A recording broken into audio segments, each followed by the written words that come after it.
네, 오늘 3월 1일입니다. 3월 1일은 어떤 날이죠? 주일입니다. 1919년이죠. 3월 1일. 요즘 이제 젊은 세대는 잘 기억하지 못할지 몰라도 우리는 이날 학교 가면은 노래를 불렀습니다. 김인현 3월 1일 정오 터지자 민물 같은 대한 독립 만세. 모르시는 분은 저하고 다른 세대입니다. 예, 먼저 우리 3.1절 이야기 잠깐 드리려고 합니다. 네, 그날의 함성입니다. 107년 됐네요. 107년 전. 올해가 바로 3.1 독립 만세운동 107주년 되는 해입니다. 왜 기미 독립선언문이라고 할까요? 기미라는 말은요, 얼굴에 있는 기미 아닌 거 아시죠? 요즘 문해력이 좀 빠졌다고 해서 네, 60갑자에서 우리는 매년 그 해를 그렇게 지칭한다고 합니다. 1919년은 기미년이었습니다. 올해는요, 올해는 병오년이라고 하네요. 제가 일부 예배 때 푸른 말의 해라고 그랬다고 막 다들 붉은 말이라고 막 고쳐주시던데, 예, 기미년, 바로 그때의 3월 1일 우리나라에서는 일제가 이 나라를 강제로 병합한 지가 9년이 되는 그 해였습니다. 가만히 있는 것이 아니었고 그 안에 우리의 민족혼은 부글부글 끓고 있었죠. 그 모든 마음을 담아서 1919년 3월 1일 두 군데에서 이 독립선언문이 낭독이 되었습니다. 한 군데는 서울 종로에 있는 인사동에 있는 태화관이라는 음식점에서 33명의 민족 대표가 모여서 이 독립선언문을 작성하신 분들이죠. 이분들이 그 음식점에 모여서 그들끼리 이 독립문을, 선언문을 낭독하고, 낭독이 끝난 다음에 일본 말하자면 일본 총독부에 전화해서 우리가 오늘 이곳에서 이 나라 조선이 독립국임을 선언했다라고 전화해서 스스로 자수하고 붙잡혀 갔습니다. 동일한 시간에 서울에 있는, 옛날엔 파고다 공원이라고 불렀습니다. 지금은 탑골공원이라고 하죠. 거기에서도 수많은 군중들이 모여서 이 독립선언문 낭독을 기다리고 있었습니다. 그런데 민족대표 33명은 그곳에 오지 않고 그냥 자기들이 모여서 자기들끼리 선언하고 마니까 그것을 참지 못한 한 청년이 나서서 그 독립선언문을 낭독합니다. 이름이 알려졌죠. 정재용이라는 청년이. 죄송합니다. 지금은 청년이 아닙니다.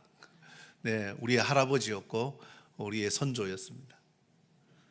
그리고 그 시간부터 온 전국에 대한독립 만세가 울려 퍼졌죠. 저는 오늘 그 전문을 여러분께 한번 보여드리려고 합니다. 왜요? 5등은 자의 조선의 독립국인과 조선인의 자유민임을 선언하노라. 보고 읽었습니다. 저는 오늘 이 독립선언문의 이 처음 초문이 오늘 사무엘하 11장에 등장하는 이 다윗 왕의 이야기를 여러분과 드리는 그 어떤 본질과 너무 같아서, 그리고 너무나도 절묘하고 아름답게 하나님께서 이것을 제게 이어가게 해주셔서 너무 감사합니다. 우리나라가 107년 전에 일으켰던 이 3.1 독립 만세 운동은 이 기미 독립선언문에 나타난 이 내용과 같이 정말 철저하게 우리의 본 모습, 우리의 제자리를 돌려달라는 요구였습니다. 그래서 칼도 들지 않았고 총도 들지 않았고 그 어떤 무력도 사용하지 않았지만 이 독립만세운동은 이 독립선언문으로 말미암아서 가장 강력한 평화운동이 되었던 겁니다. 오늘 이 세대는 잊고 있습니다. 우리 민족이 얼마나 강력하게 하나님의 허락하신 제자리를 원하고 요구했는지를. 오늘 이 세대는 자꾸만 잊어가고 있습니다. 하나님께서 이 나라에 어떤 복음의 능력으로 함께 하셨는지를. 여러분, 이 독립선언문을 낭독한 33명 중에서 16명이 공식적인 그리스도인이었습니다. 그러니 이 땅에 기독교가 뿌리 내리고 복음의 씨앗이 떨어져서 하나님께서는 이 땅의 민족들이 얼마나 제자리를 사모하고 얼마나 하나님이 세우신 질서를 사모하고 살아가게 하시는가를 우리가 알아야 됩니다. 독립선언문에 나오는 내용이 세 가지가 이렇게 정리된다고 하죠. 지금 우리가 일제의 속국으로 복속되어 있는 것은 이건 비정상이다. 그러니까 우리를 정상으로 돌려놔라. 두 번째는요, 일본을 위한 충고도 담고 있습니다. 흥미롭게도 이 선언문은요, 일본 역시 침략자라는 잘못된 위치에서 벗어나서 이제 동아시아, 이 동양의 평화를 책임지는 그런 본래의 역할로 돌아오라고 이 선언문을 강조하고 있습니다. 당신들이 침략이 아니라고 말하지만 지금 우리가 9년을 지내보니 당신들은 침략한 겁니다. 본래의 자리로 돌아가십시오. 마지막 세 번째로는요, 인류 보편의 가치요. 우리가 사람으로 살아가는 난 누구나 태어날 때부터 가졌던 자유와 권리를 누리는 것, 그게 바로 우주의 순리고 그게 하나님이 정하신 질서라는 거예요.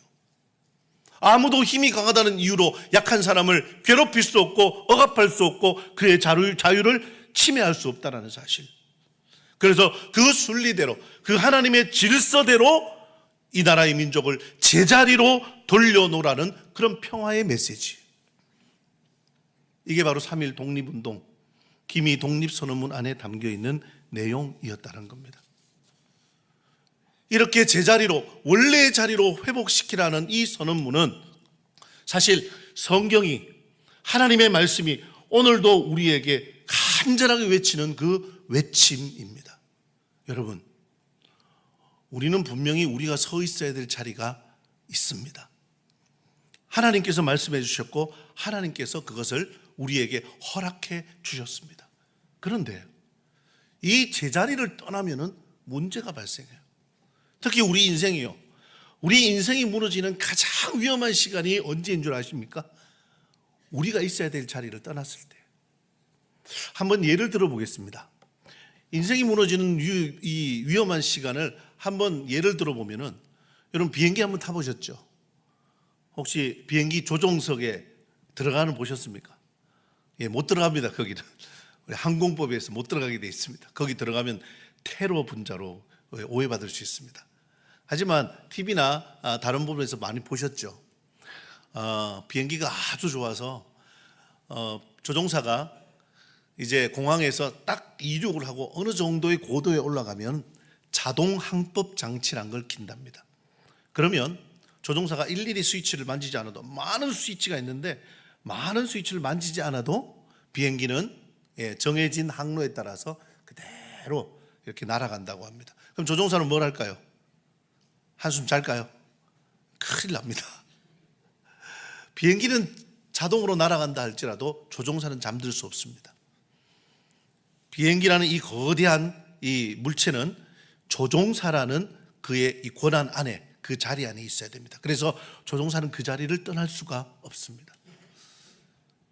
마찬가지죠. 우리 요즘 차를 운전하는데 저는 아주 좋은 그 차를 운전하고 있습니다.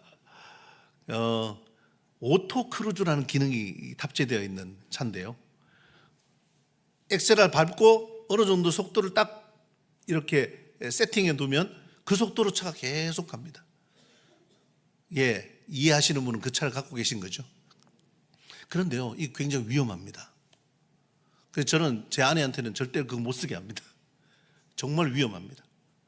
사고가 많이 났어요. 왜냐하면 차 앞에 6개의 센서가 있는데요, 그 6개의 센서가 차가 정한 속도로 가는 동안 앞에 물체가 뭐가 있는지, 또 이 속도는 어느 정도로 유지가 되는지를 센서가 계속 감지해서 그것을 가게 합니다. 오토 크루즈 기능입니다. 그런데 이걸 너무 맹신하다가 사고가 많이 나요. 이 센서가 앞에 있는 물체가 정지했는지 움직이는지를 잘 판가를 못합니다, 아직까지. 그래서 앞에 공사하는 차량을 그냥 추돌하고요, 이런 사고가 많이 났습니다. 자, 운전자는 뭐 해야 됩니까? 아무리 좋은 장치가 있다, 아무리 좋은 센서가 있다 하더라도 운전자는 뒤에 돌아보고 얘기할까요? 한숨 좀 푹 자고 일어나면 제자리에 도착했나요? 앞으로 그런 세상도 된답니다. 하지만 아니요. 운전자든 조종사든 제자리를 지켜야죠. 그래야 끝까지 안전할 수 있습니다. 또 하나 자리를 지키는 중요한 일이 있는데요. 여러분 축구 경기 보셨죠? 축구 경기의 골대는 누가 지키나요? 골키퍼가 지킵니다. 골키퍼가 지켜도 골은 들어가죠. 하지만 골키퍼가 골대를 떠나는 순간 그 팀은 있다고 절다고 봐야 됩니다. 우리나라에 예전에 국가대표를 경영했던 우리 머리가 긴 유명한 골키퍼 있죠. 자꾸만 골대를 떠날 때마다 저녁 뉴스에 나왔습니다. 여러분 또 골대를 벗어났습니다. 골키퍼가 골대를 벗어난 순간 그 경기는 어디로 갈지 향방을 알 수가 없는 거죠. 한 가지 비유가 더 있습니다. 여러분 우리나라가 예전에 굉장히 권투를 잘하는 나라였습니다. 올림픽에 가면 금메달을 무조건 땄고요. 각 체급마다 챔피언이 있을 만큼 아주 권투로 유명한 나라가 우리나라였습니다. 그런데 요즘 잘 권투를 못합니다. 혹자는 헝그리 정신이 없어졌다고 하죠. 하지만 권투에서 어떤 권투 선수가 그러더라고요. 권투에서 가장 중요한 게 뭘까요? 권투에서 가장 중요한 게요. 어떤 권투 선수가 그러더라고요. 잘 때리는 거죠. 아니요. 잘 막는 거랍니다. 그래서 가드를 올린다고 하죠. 가드를 이렇게 올려서 자신의 중요한 부위를 철저하게 방어하는. 권투 선수가 가드를 내리게 되면 어떻게 될까요? 무지하게 맞습니다. 정말 엄청나게 맞습니다. 지켜내야 될 자리를 지키는 거. 그러니 여러분 오늘 저는 여러분과 함께 이 이야기를 하려고 합니다. 제자리요. 제자리. 사명의 제자리, 시선의 제자리, 관계의 제자리. 오늘 사무엘하 11장부터 시작되고 16장까지 이어지는 이 다윗의 사건은 굉장히 유명한 사건입니다. 그런데요, 성경은 참 이상하게도 사무엘서, 열왕기서, 역대기서까지가 이스라엘의 역사를 기록한 책이거든요. 그 역사를 기록한 얘기 중에서 거의 5장에 관한 이 막대한 분량을 다윗의 이 한 사건 이야기로 가득 채우고 있습니다. 너무 자세하게 적어놔서 연도가 어떻는지, 어떤 사람이 등장하는지, 이 일이 어떻게 진행되었는지를 모두 알 수 있습니다. 게다가 다윗은 이 사건을 통해서 본인의 간절한 심정, 본인이 느꼈던 본인만의 해석을 시편으로 적어서 시편 51편에도 기록하고 있습니다. 저는 오늘 이 이야기를 앞서서 제자리를 떠날 때에 어떤 위기가 다가오는가를 여러분과 함께 살펴보려고 합니다. 그 첫 번째는 자리를 떠날 때 위기가 시작된다는 겁니다. 자, 오늘 사무엘하 11장 1절을 보면 거기에 이 부분을 우리가 충분히 짐작할 수 있는 내용을 적고 있습니다. 자, 왕들이 출전할 때가 되었다라고 말합니다. 그러면요, 이 시기는 지금 이 고대에는요 많은 전쟁들이 있기 때문에 특별히 왕들이 출전하는 전쟁은 전면전입니다. 전면전이라고요. 국가의 모든 모든 사활을 걸고 전쟁하러 나가는 때가 바로 왕들이 출전할 때입니다. 그런데 오늘 사무엘하 11장 1절 그 끝부분에 뭐라고 적혀 있냐면 다윗은 어디 있다고요? 예루살렘에 그대로 있더라. 사실은요, 다윗은 이제 전쟁하지 않아도 되는 그런 형편이 됐어요. 온 이스라엘을 통일한 왕이 됐잖아요. 그리고 이 앞에 보면은 다윗이 그의 총사령관인 요압과 그리고 그의 부하 온 이스라엘 군대를 보내어서 이미 사무엘하 10장에서 얘기했던 것처럼 암몬 자손을 완벽하게 굴복시켰습니다. 그리고 암몬의 마지막 성인 랍바성을 이미 포위해 놓은 상태에서 다윗은 예루살렘에 머물고 있는 거예요. 더 이상 다윗이 할 일은 없습니다.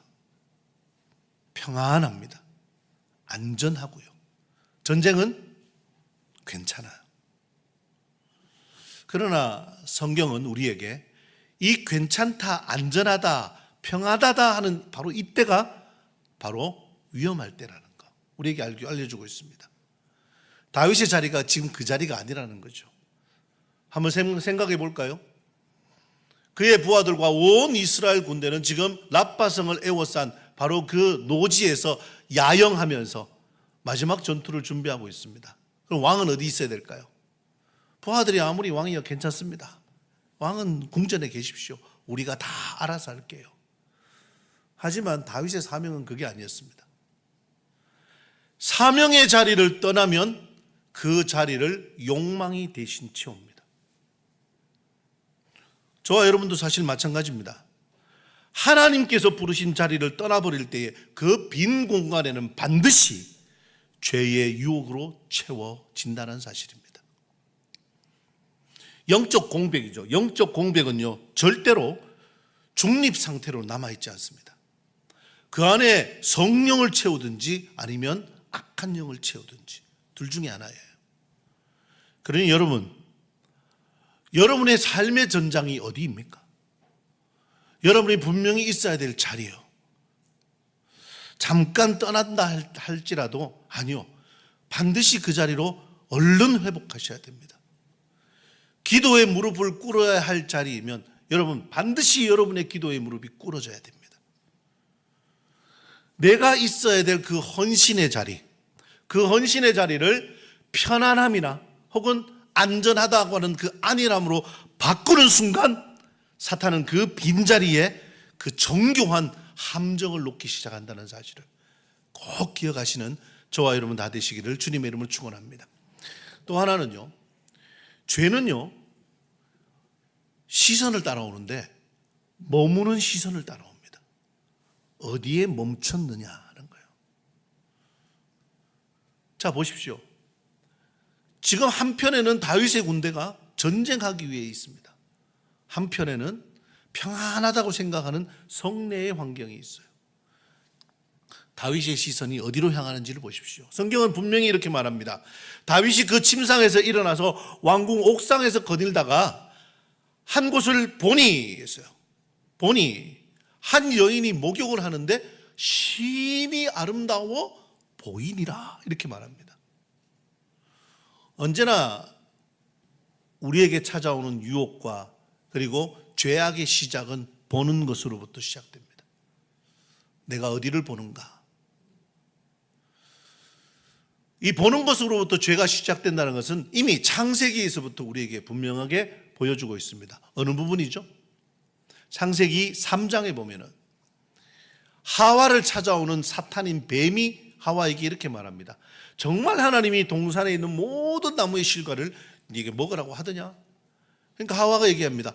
가냐? 동산 중앙에 있는 나무의 실과는 먹지 말라 그러셨어. 그러면서 여자가 봅니다. 뭘 보죠? 그 나무를 봅니다. 평소에는 아마 눈에 보지도 않았을 거예요. 하나님 먹지 말라고 했으니까 당연히 평소에는 그냥 흘렸을 거예요. 그런데 유혹의 말이 귀에 들어오는 순간 봅니다. 그 여자가 그 나무를 본즉, 그리고 뒷말은 우리가 다 아시죠? 먹음직도 하고 보암직도 하고 지혜롭게 할 만큼 탐스럽기도 한지라. 여자가 그 나무의 실과를 따먹고 그 남편에게도 주는지라. 모든 죄악의 시작이 보는 것으로부터 출발했습니다. 그래서 여러분, 죄의 진행이 이렇습니다. 에덴 동산에서의 하와와 아담도 그랬지만 오늘 이 왕궁 옥상을 거니는 다윗에게도 그랬습니다. 얼마나 평생 전쟁을 살았습니까? 쫓기고 그리고 숨고, 그래도 이제는 좀 편안하게 왕으로서 전쟁도 다 했잖아요. 이제 부하들이 알아서 잘하잖아요. 그런데 평안하고 하는 바로 그 순간 죄는 이렇게 찾아옵니다. 어떻게 해요? 보는 것으로부터요. 그리고요, 물어봐요. 저 여자가 누구지? 저기가 어디지? 그리고는 취합니다. 그런데 여러분 생각해 보세요. 볼 수는 있잖아요. 보이는 걸 어떻게 해요? 보는 걸로 끝났으면 됐어요. 보는 걸로 끝났으면 더 이상 진행은 안 돼요. 자, 그럼 물어볼 수는 있잖아요. 궁금은 하잖아요. 묻는 것으로 끝나면 됐어요. 그만, 거기서. 하지만 죄는 그렇지 않습니다. 여러분 낚시해 보셨어요? 낚시바늘 보셨습니까? 낚시바늘. 낚시바늘이 한번 이렇게 딱 들어갈 때는 쉬운데 이거 빼기는 어때요? 낚시 좀 해보신 분들은 바로 고개를 젓습니다. 그 낚시바늘을 삼킨 물고기 그 입을 벌리고 그 낚시바늘을 꺼내려면 필연 거기에 아가미가 걸려 나오든 내장이 걸려 나오든 딸려 나옵니다. 왜요? 빼기는 너무 힘들거든요. 걸어서 들어가기는 쉬운데 빼기는 어려운 거. 이게 죄의 유혹입니다. 죄는 이렇게 진행됩니다. 보고, 묻고, 그리고 취합니다. 보는 데서 그칠 수 있다라고 생각하지 마십시오. 아, 내가 중간에서 멈추면 되지라고 생각하지 마십시오. 죄는 여러분을 얽어매어서 끝까지 그 사망의 음침한 골짜기까지로 끌고 가는 것이 죄의 권세입니다. 근데 이 죄는요, 뭘 타고 온다고요? 머무는 시선을 타고 찾아온다고요. 그래 보지 마십시오. 아예 눈을 감으십시오. 네 두 눈이 빠지고 천국에 들어가는 것이 훨씬 낫다. 주님의 말씀입니다. 여러분, 한 가지 방법이 있습니다. 욕심으로 향하는 눈을 말씀으로 향하십시오. 죄로 향하는 여러분의 시선을 하나님의 말씀으로 향하십시오. 그것이 유일한 방법입니다. 세 번째는요, 오늘 본문에서는 다윗의 회복에 대해서는 나오지 않습니다. 다윗의 회복은 더 가야지, 더 많은 스토리를 타고 가야 했습니다. 왜냐하면 다윗의 죄의 진행이 그냥 하루 이틀로 끝나지 않았기 때문에. 오늘 5절까지만 읽었는데 5절 말씀만 해도 이미 다윗의 죄는 몇 달이 지나갔습니다. 다윗과 한 번 동침한 이 여인 바세바가 임신이 되어서 임신의 소식을 궁전에 알려옵니다. 그때부터 다윗의 죄는 더 불어나기 시작하죠. 그러니 여러분, 회복은요, 자리로 돌아오는 것으로부터 시작합니다. 제가 오늘 이 사무엘하 11장 3절부터 4절까지의 본문을 여러분께 보여드리는 이유는 이 본문 안에 다윗이 절대로 저지르지 말아야 될, 다윗이 멈춰야 되고 다윗이 돌아보지 말아야 될 죄가 여기에 적혀 있기 때문에 그렇습니다. 다윗은 멈출 수 있었습니다. 다윗은 여기에서 그 마음을 하나님께로 다시, 그 시선을 말씀으로 다시 돌릴 수 있었습니다. 그 이유를 설명드릴게요. 자, 다윗이 사람을 보내서 이 여인이 누군지를 알아보니까 이제 알아왔어요. 누구라고요? 엘리암이라는 사람의 딸이고 헷사람 우리아의 아내랍니다. 여러분, 성경이요, 우리에게 정확하게 알려주는 것은 뭐냐면 이 정보를 통해서 다윗이 어떻게 하는가를 본 거예요. 첫 번째 정보는요, 이 여인이 헷사람인 우리아의 아내라는 거예요. 헷사람요. 헷 족속은 원래 가나안에 살던 족속입니다. 다윗 이 시대까지 헷 족속이 살아있다는 건 뭘 말할까요? 이스라엘 백성들의 가나안 정복 때 죽지 않고 헷 사람은 하나님의 백성으로 복속되었다는 걸 말합니다. 그리고 이 헷 족속이었던 우리아는 정말로 충직하고 정말로 강직한 다윗 왕의 부하였습니다. 여러분, 이방인을 하나님의 백성으로 받아들였다라는 것은 여러분, 이 이방인에게 하나님께서 약속하셨다는 걸 뜻합니다. 하나님의 약속으로 생명을 구원받은 이방인, 그가 바로 우리아입니다. 그러니까 다윗은요, 이 약속의 백성을, 살려야 될 약속의 백성을 죽인 거예요. 뭐 때문에요? 자신의 욕망 때문에요. 또 하나 더요. 그는, 이 밧세바는 우리아의 아내였습니다. 아내는 뭘 말합니까? 유부녀죠. 결혼했다는 걸 말합니다. 여러분, 결혼은요, 하나님의 약속입니다. 뭐죠? 하나님께서 짝지어 주신 것을 사람이 나뉘지 못할지니라. 그러니까 이 밧세바는 그냥 밧세바라고 이름 불리지 않고 성경은 계속해서 이를 우리아의 아내라고 부릅니다. 우리아의 아내. 우리아의 아내. 그는 한 사람의 아내입니다. 한 남자의 여인입니다. 이게 신약까지도 가서 마태복음 1장 6절은 예수님의 족보를 기록하고 있는 책인데 그 책에서조차도 밧세바라 하지 않고 우리아의 아내라고 표현하고 있습니다. 다윗은 무슨 약속을 어긴 거죠? 결혼이라는 이 거룩하고 성스러운 의식으로 하나님께서 두 사람을, 이 두 남녀를 짝지어서 하나 되게 하셨다라고 하는 이 하나님의 약속을 무참하게 짓밟은 겁니다. 그러니까 다윗은요, 사람에게 범죄한 그것을 더 넘어서서 하나님께 죄를 짓고 있는 거예요. 그래서 멈춰야 됐어요. 죄는요, 이탈하는 걸 말합니다. 죄는 세 부분의 이탈을 우리에게 말합니다.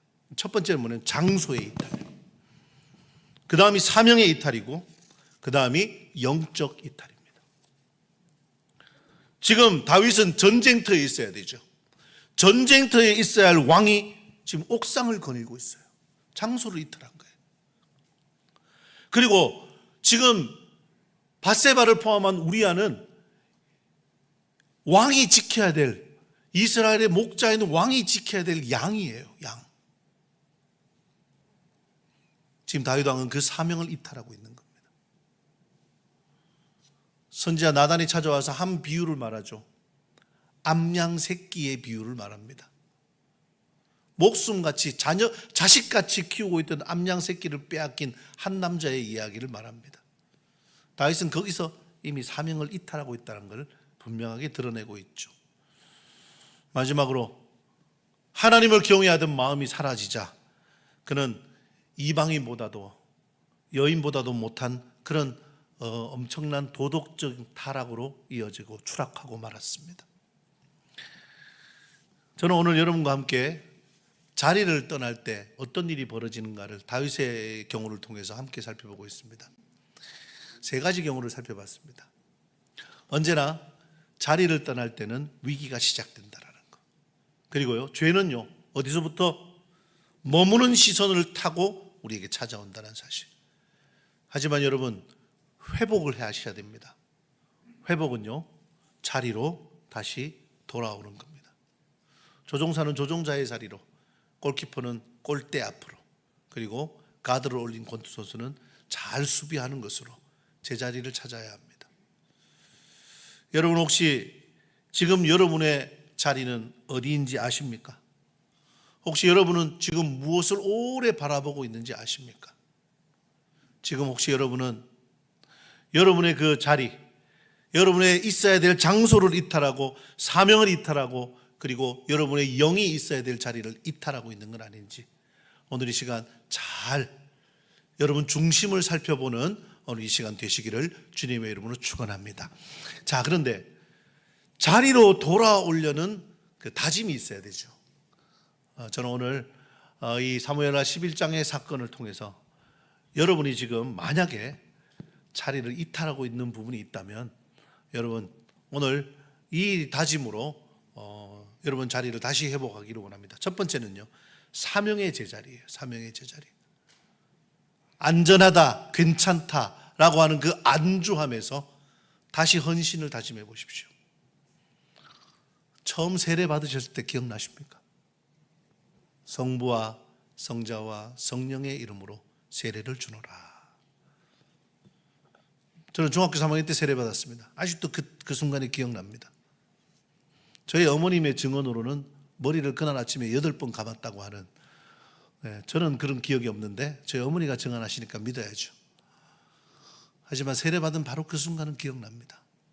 너무 기뻤습니다. 너무 기뻤습니다. 여러분이 직분 받던 그 순간 기억나십니까? 집사로, 권사로, 장로로. 당연하게 직분 받으신 분들은 한 분도 안 계시잖아요. 여러분의 사명의 자리를 다시 기억하셔서 제 자리로 돌아오십시오. 헌신의 자리로 돌아오시기를 주님의 이름으로 축원합니다. 두 번째는 시선의 제자리요. 욕망으로 향하는 시선을 어디로요? 말씀으로. 하나님의 말씀이 이것을 무엇이라 말하시는가? 그 말씀이 넘치는 자리로 여러분의 시선을 고정하시고 다른 곳으로 눈 돌리지 않으시기를 주님의 이름으로 축원합니다. 마지막 세 번째는 관계의 자리입니다. 다윗이 많이 잃었어요. 정말 다윗이 많이 잃었던 건 관계입니다. 제일 첫 번째로는 하나님과의 관계를 잃었어요. 그래서 시편 21편 보면 거기에 잔뜩 하나님과의 관계를 회복해달라는 간절함이 묻어 있습니다. 하나님의 언약의 약속을 저버렸고, 그리고 하나님과의 관계를 저버렸더니만 그것은 사람과의 관계로 이어집니다. 그의 충식한 부하인 우리아를 죽였고요. 그리고 그를 신망하던 모든 부하들의 신망을 잃게 되었습니다. 그의 교만은 정직함으로 다시 돌아와야 됐고, 그 정직은 회개라는 마음으로 하나님께 드려져야 되었습니다. 여러분, 오늘 이 시간 한번 다시 깊이 생각하시죠. 내가 사명의 자리를 떠나진 않았나? 내 시선이 마땅히 바라봐야 될 것을 바라보지 않고 다른 것을 보고 있는가? 우리의 관계가 바로 진짜 올바른 관계의 제자리로 놓여 있는가?